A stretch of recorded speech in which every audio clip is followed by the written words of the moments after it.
Hello everyone, this is Soumya and you're watching The Global Tales. Today what I'm going to talk about is a very crucial subject, that is breast cancer, its symptoms and its prevention techniques. I have been hearing a lot of cases for breast cancer and it got me thinking why women are not getting checked regularly. It is because of the lack of awareness and they are scared of the results. As I'm not a professional in the case, I would like to gain more knowledge on the subject with someone who has more knowledge and is a professional in the field. Who can educate us better than an oncologist who has years of experience?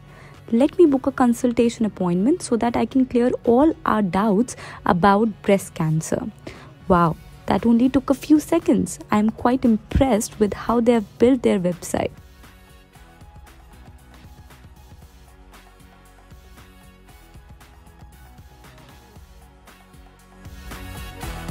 So I am currently at Narayana Multi-Speciality Hospital and I have heard that their oncology department is quite nice and they have good staff and services. So let's see.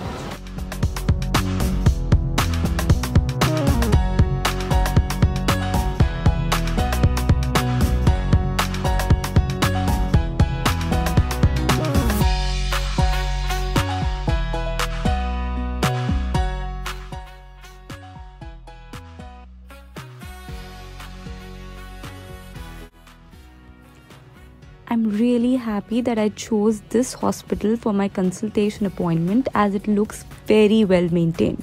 The staff is also quite welcoming and efficient.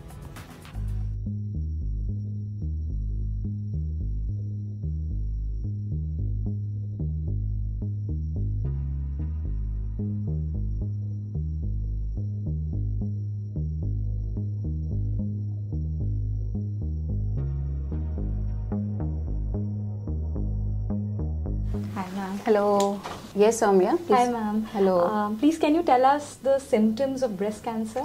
Yeah, sure. Soumya, most common symptom is breast lump, यानी कि स्तन में गांठ का होना. This lump can be painful, cannot be painful. यानी कि sometimes it is painless in the beginning of the disease. तो अगर कोई भी ऐसी गांठ आपको 2 या 3 महीने से ज्यादा है, then you should go for your thorough checkup.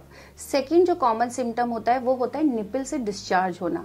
हम सभी जानते हैं कि ब्रेस्ट फीडिंग के ड्यूरेशन में निपल से मिल्क का डिस्चार्ज होता है, बट अगर ब्रेस्ट फीडिंग की ड्यूरेशन के अलावा कभी भी और आपको निपल से कोई भी डिस्चार्ज हो रहा है किसी भी कलर का, तो वो एक एबनॉर्मल साइन होता है. थर्ड थिंग होता है कोई भी ऐसी गांठ जो आर्म पिट में या आपके सुप्रा क्लेविकुलर एरिया यानी कि ये जो कॉलर बोन कहलाता है उसके ऊपर के एरिया में अगर कोई गांठ है जो कि 2-3 महीने से लगातार बनी हुई है, that is also a common symptom. And fourth and most important thing is अगर कोई भी ब्रेस्ट में रेडनेस आती है, आपके निपल एरियोला एरिया का जो है वो साइज शेप या टेक्सचर चेंज होता है, देन डेफिनेटली अंडरलाइन कोई ना कोई डिसीज है. तो इसके लिए आपको अपना थॉरो चेकअप जरूर कराना चाहिए. ओके. सो मैम आजकल ब्रेस्ट कैंसर बहुत ज्यादा फैला है. Right. So ma'am what are the causes of this breast cancer spreading so fast? Okay. सबसे कॉमन कारण है वेस्टर्नाइजेशन. हमारा जो आज का सोसाइटी है उसमें लाइफ स्टाइल बहुत ज्यादा वेस्टर्नाइज्ड हो गया है, यानी कि जो शादी की एज है वो काफी लेट हो गई है. 35 ईयर्स में शादी होती है एंड शादी होने के बाद जो फर्स्ट बेबी होता है दैट इज ऑल्सो डिलेड. तो जो हार्मोनल इम्बैलेंस डेवलप होता है ईस्ट्रोजन और प्रोजेस्टेरोन का, उसकी वजह से ब्रेस्ट कैंसर के चांसेस रिसेंटली बहुत बढ़ते जा रहे हैं. सेकेंड थिंग जो सबसे इम्पॉर्टेंट है वो ये है कि बेबी होने के बाद 6 मंथ्स की जो एक्सक्लूसिव ब्रेस्ट फीडिंग एडवाइजेबल है वो कोई भी वर्किंग फीमेल फॉलो नहीं कर पाती है ड्यू टू सर्टेन रीजंस. तो ये भी एक बहुत बड़ा कारण है. लाइफ स्टाइल में बहुत ज्यादा चेंजेस आ गए. स्मोकिंग और ड्रिंकिंग की हैबिट्स जो फीमेल्स में बढ़ रही है, ओबेसिटी जो बढ़ रही है, जंक फूड का कंजम्पशन या आउटसाइड डब्बा बंद फूड का कंजम्पशन. सो ये कुछ ऐसे कारण हैं जिनको अवॉइड भी किया जा सकता है और जिनकी वजह से अभी ब्रेस्ट कैंसर की जो इंसिडेंस है हमारे कंट्री में बहुत ज्यादा बढ़ गई है. इसके अलावा जो एक और फैक्टर है जिसको हम कंट्रोल नहीं कर सकते हैं, ओनली थिंग इज हम उसकी टेस्टिंग करा सकते हैं, वो है फैमिली हिस्ट्री. अगर आपकी फैमिली में किसी को भी ब्रेस्ट या ओवेरियन कैंसर की हिस्ट्री है आपकी मदर साइड में, तो आपको ब्रेस्ट कैंसर या ओवेरियन कैंसर होने के चांसेस बढ़ जाते हैं। तो ऐसी कंडीशन में जरूरत है कि आप अपनी टाइमली डॉक्टर से डिस्कस करें और जेनेटिक स्क्रीनिंग कराएं। तो हम पता कैसे चलेगा कि हमें तो ये प्रॉब्लम नहीं हो रही है? Right, very nice question Soumya. देखो सौम्या, एक बहुत सिंपल सा तरीका है जिसे हम कहते हैं सेल्फ ब्रेस्ट एग्जामिनेशन, यानी कि खुद के स्तन की जांच करना। कोई भी लड़की जो 20 इयर्स की एज को क्रॉस कर चुकी है उसको ये एडवाइजेबल है कि महीने में एक बार, महीना खत्म होने के 10 से 14वें दिन के बीच में, यानी कि आपका अगर साइकिल फर्स्ट को शुरू हुआ है मेंस्ट्रुअल साइकिल, तो 10th जो डेट है, 10th से लेकर 14th तक का जो टाइम होता है उसमें किसी भी दिन वो अपने सेल्फ ब्रेस्ट को एग्जामिन करे। शुरू में ये एग्जामिनेशन सिर्फ इसलिए एडवाइज्ड है क्योंकि हमें अपने नॉर्मल ब्रेस्ट का पता लगता है। जब हम नॉर्मल चीज जान जाएंगे then only we can go for the abnormality. तो आप जब 10th to 14th डे के बीच में कोई भी एक दिन अपना मंथ में डिसाइड कर लें, उस दिन आपको ये करना है कि आप मिरर के सामने खड़े हो जाइए। आपका अपर हाफ पूरी तरह से बेयर होना चाहिए, यानी कि उस पर कोई क्लोथ नहीं होना चाहिए। फर्स्ट आप सिर्फ इतना एग्जामिन करें कि आपके ब्रेस्ट दोनों ब्रेस्ट सेम लेवल पे फॉल कर रहे हैं, साइज उनका सेम है, शेप उनका इक्वल है और कोई और प्रॉब्लम तो नहीं है, या कोई स्वेलिंग या कोई और दिक्कत आपको नजर तो नहीं आ रही है। दूसरा चीज जो आप करना है वो ये होता है कि दोनों हाथों को आप ऊपर करिए अपना, और फिर एक चीज चेक करिए कि आपके दोनों आर्म पिट्स में कोई स्वेलिंग या कोई लंप तो नजर नहीं आ रहा है। शुरू के कुछ दिनों आप सिर्फ इंस्पेक्शन कहते हैं हम इसे, यानी कि आंखों से देखना। आप कुछ महीने सिर्फ यही चीज फॉलो कर सकते हैं। सेकेंड पार्ट फिर आता है जिसे आपको 6 मंथ्स के बाद स्टार्ट करना चाहिए, वो है पैल्पेशन, यानी कि अपने हाथ से टच करके देखना। तो उसके लिए एडवाइजेबल है कि आप अपनी फिंगर्स को यूज करें, पाम्स को यूज नहीं करना है, फिंगर्स को यूज करना है। राइट हैंड से आपको लेफ्ट ब्रेस्ट को और लेफ्ट हैंड से आपको राइट ब्रेस्ट को एग्जामिन करना है। सपोज ये आपका लेफ्ट ब्रेस्ट है और ये आपका राइट पाम है, तो आपको अपने ब्रेस्ट को इस तरह से फिंगर्स के मूवमेंट्स के थ्रू, रोलिंग मूवमेंट्स में आपको इस तरह एग्जामिन करना है चारों तरफ।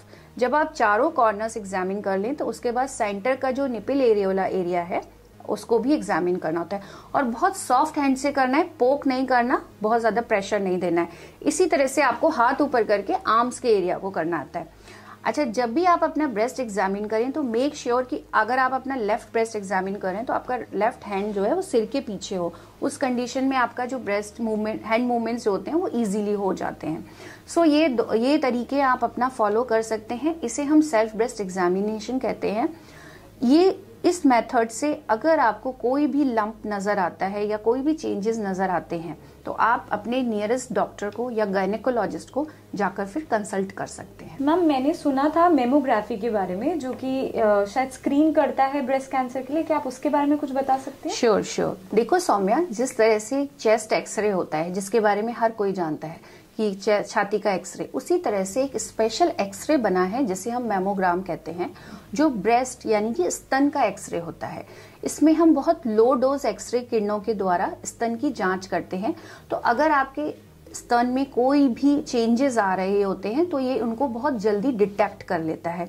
तो जब कोई डिसीज आपके या मेरे आंखों से देखने के लायक होती है उससे बहुत पहले मेमोग्राम उसे पकड़ लेता है। तो जब हम उसे अर्ली डिटेक्ट करेंगे तो हमारा ट्रीटमेंट भी बहुत अच्छा हो जाएगा। बहुत सारे लोगों को ये डर होता है कि मेमो कराने से दर्द होगा या मेमो कराते समय तकलीफ होगी। ऐसा कुछ भी नहीं होता। सिंपल एक्सरे प्रोसीजर है जो कि ओपीडी में आप आइए, अपने डॉक्टर को बोलिए। एक जनरल फिजिशियन भी मेमोग्राम ऑर्डर कर सकता है। इसके लिए किसी स्पेशल डॉक्टर के पास आपको जाने की जरूरत नहीं है। एक्सरे की तरह मशीन है जहां स्तन को 2 प्लेट्स के बीच में प्रेस करके और एक एपी व्यू और एक लेटरल व्यू लिया जाता है, और इससे आपका अर्लीस्ट कोई भी अगर डिसीज है डेवलप हो रही है तो उसे डिटेक्ट कर सकते हैं। पॉइंट ये आता है कि मेमो किसे कराना चाहिए, है ना। तो मेमो कराने की जो राइट एज है वो है 40 इयर्स के बाद में। 2 गाइडलाइंस हैं। एक गाइडलाइन कहती है कि 40 के बाद कराना चाहिए, दूसरी कहती है 45 के बाद कराना चाहिए। इंडिया में एक अप्रोक्सीमेटली हम एडवाइस करते हैं कि आप एक 40 के बाद बेसलाइन मेमो करा लें। अगर वो नॉर्मल रहता है तो शुरू में 3-3 साल पे कराएं, देन 45 या 49 के बाद ईयरली कराएं। तो मैम हमें क्या करना चाहिए so that we don't develop this breast cancer? What should be the lifestyle modifications? Right. देखो सौम्या, कुछ जो सिंपल लाइफस्टाइल मॉडिफिकेशन जो हर कोई फॉलो कर सकता है और जो हमारे पुरानी टाइम से चले आ रहे हैं वो है, फर्स्ट ऑफ ऑल समय पर सोना। एक आपका स्लीप साइकिल जो है वो हमेशा रेगुलर होना चाहिए, सोने का टाइम और उठने का टाइम रेगुलर होना चाहिए। आपका वाटर इनटेक कम से कम 8 से 10 ग्लास ऑफ पानी होना चाहिए, वाटर होना चाहिए पर डे। तो मैम हमारे विमेन और गर्ल्स के लिए कोई take away message? Sure. Young girls के लिए तो मैं कहना चाहूंगी कि सेल्फ ब्रेस्ट एग्जामिनेशन और लाइफस्टाइल मॉडिफिकेशन। एडल्ट्स के लिए जो कि 35 इयर्स क्रॉस कर चुकी हैं, मदर्स बनने वाली हैं या मदर बन चुकी हैं, exclusive breast feeding is very important. Take care of your health, give some time to yourself which is called me time, which is very important. Exercise, yoga or any activity, outdoor activity which can be helpful to you, and screening mammogram after the age of 40 years plus genetic testing अगर आपकी family में कोई भी history है cancer की।